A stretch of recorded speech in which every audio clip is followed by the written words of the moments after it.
जमीन खरीदने के बाद अगर आप चाहते हैं कि जमीन खरीदने के बाद आपका दाखिल खारिज मोटेशन का आवेदन रिजेक्ट नहीं हो, तो इस वीडियो को आप अंत तक देखिए। आपको सारा जानकारी, सारा प्रोसेस बताएंगे कि आखिर दाखिल खारिज मोटेशन का आवेदन इतना रिजेक्ट क्यों होता है, आखिर क्या समस्या है, क्या प्रॉब्लम है जो आप दाखिल खारिज के लिए आवेदन कर रहे हैं लेकिन आपका आवेदन अस्वीकार किया जा रहा है, रिजेक्ट कर दिया जा रहा है, आपका मोटेशन नहीं हो पा रहा है, जिससे आप परेशान रहते हैं। तो वीडियो को अंत तक देखिए, सारा जानकारी देंगे। इससे पहले अगर आप हमारे चैनल पे वीडियो फर्स्ट टाइम देख रहे हैं तो वीडियो को लाइक करके चैनल को सब्सक्राइब करके ज्यादा से ज्यादा लोगों को भी शेयर कीजिएगा, ताकि इस तरह का जानकारी आपको हमेशा देखने को मिलता रहेगा। आज हम आपको सारा प्रक्रिया बताएंगे कि अगर आप जमीन खरीदने के बाद दाखिल खारिज मोटेशन के लिए ऑनलाइन आवेदन करने जा रहे हैं और रिजेक्शन हो जाता है, रिजेक्ट हो जाता है, तो उससे आप कैसे बचेंगे, सब कुछ बताएंगे। आप लोग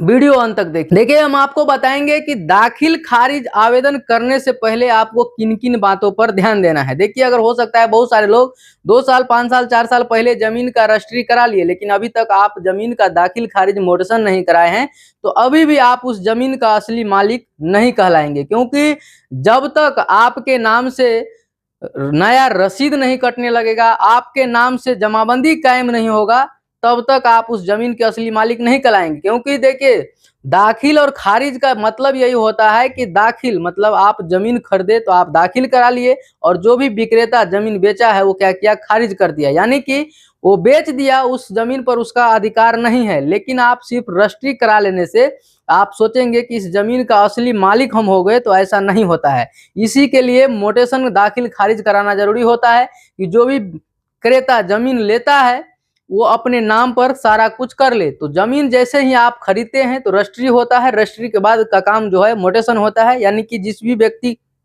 का जमीन बिका है उसके जमाबंदी से कट करके आपके नाम से नया जमाबंदी कायम होगा और आपके नाम से नया लगान रसीद कटने लगेगा, तब जाकर के आप उस जमीन के असली मालिक कहलाएंगे। इसीलिए बहुत सारे लोग करते क्या है, जमीन खरीद लेते हैं, रजिस्ट्री करा लेते हैं और सोचते हैं इस जमीन का मालिकाना हक अब हमारे पास हो गया है। बिल्कुल ऐसा नहीं है। तो देखिए, हम आपको बताते हैं कि आखिर आपका जो जमाबंदी है, यानी कि जैसे ही दाखिल खारिज के लिए आप आवेदन करते हैं तो आपका आवेदन रिजेक्ट क्यों हो जाता है। तो जब आप जमीन खरीदते हैं उस समय आप चेक नहीं करते हैं दस्तावेज सही है या नहीं है। इसीलिए जमीन जब भी आप खरीद रहे हैं तो आपको पहले विक्रेता का पेपर को सारा चेक करना होता है, सही है या नहीं है, जिससे आप जमीन खरीद रहे हैं उसके नाम से है नहीं है, ऑनलाइन नेट पर शो कर रहा है कि नहीं है, जितना जमीन आप ले रहे हैं उतना जमीन उसके जमाबंदी में शो कर रहा है कि नहीं कर रहा है। बहुत सारे लोग क्या करते हैं, जमीन अगर मान लीजिए 10 कट्ठा है, वहां पे क्या किया, पहले ही बेच दिया 5 कट्ठा, लेकिन फिर दूसरे पार्टी को भी 7 कट्ठा बेच रहा है। तो इस केस में क्या होता है, अगर आप इस तरह से गलत तरीके से अगर मान लीजिए जमीन ले लिए, क्योंकि पहले क्या होता था, जमीन तो लोग खरीद लेते थे, मोटेशन कराना भूल जाते थे।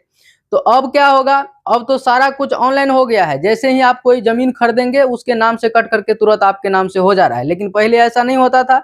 बहुत सारे लोग कराते थे, लेकिन बहुत सारे लोग 90% लोग नहीं जानते थे कि दाखिल खारिज आखिर मोटेशन होता क्या है, क्या करना है, सिर्फ जमीन रजिस्ट्री करा लिए हो गया। तो इस तरह से बहुत सारे लोग क्या है, इस समस्याओं का सामना कर रहे हैं। तो वही हम आपको बता रहे हैं इस वीडियो में कि अगर आपका दाखिल खारिज का आवेदन रिजेक्ट हो रहा है तो आपको क्या करना चाहिए। अब इस वीडियो को गौर से देखिए। अगर आपका आवेदन बार बार रिजेक्ट हो रहा है तो जिस व्यक्ति से आप जमीन खरीदे हैं उसका दस्तावेज लीजिए।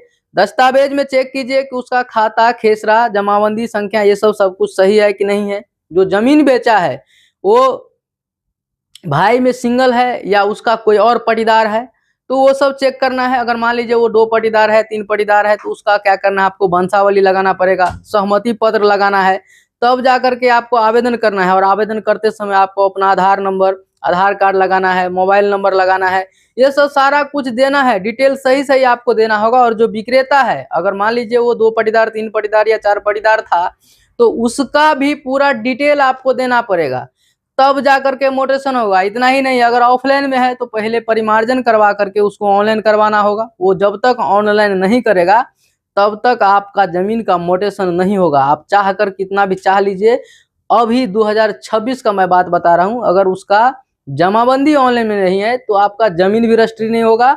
दाखिल खारिज तो छोड़ ही दीजिए, दाखिल खारिज तबे होगा जब उसका जमाबंदी ऑनलाइन में होगा। तो ये बड़ा प्रक्रिया है।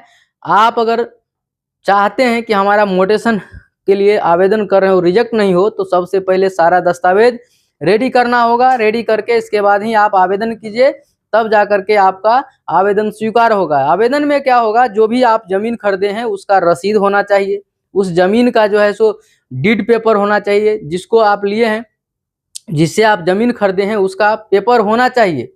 तब जा करके आप उसका आवेदन कीजिए, सभी डॉक्यूमेंट लगा करके, सभी दस्तावेज लगा करके, आधार कार्ड, जिस विक्रेता से आप जमीन लिए हैं उसका सारा डिटेल, सब कुछ, वंशावली, सहमति पत्र, ये सब कुछ देना है आपको क्लियर करके। जब तक आप सारा डॉक्यूमेंट नहीं देंगे तो आपका क्या होगा, मोटेशन के लिए ऐसे आवेदन आप करते रहेंगे और आपका आवेदन क्या होगा, रिजेक्ट होता रहेगा। इसीलिए जमीन का जब भी आप दाखिल खारिज के लिए मोटेशन करवाने जा रहे हैं तो आवेदन से पहले इन सब चीज़ों को चेक करना बहुत ज़रूरी है। अगर नहीं करेंगे तो फिर आप जीवन भर पछताते रहेंगे। दोस्तों, अगर आपको हमारा जानकारी अच्छा लगा तो वीडियो को लाइक करके, चैनल को सब्सक्राइब करके और ज़्यादा से ज़्यादा अपने रिलेटिव को, दोस्तों को भी शेयर कीजिएगा, ताकि ये जानकारी हर किसी तक पहुँच सके और एक दूसरे का हेल्प हो सके।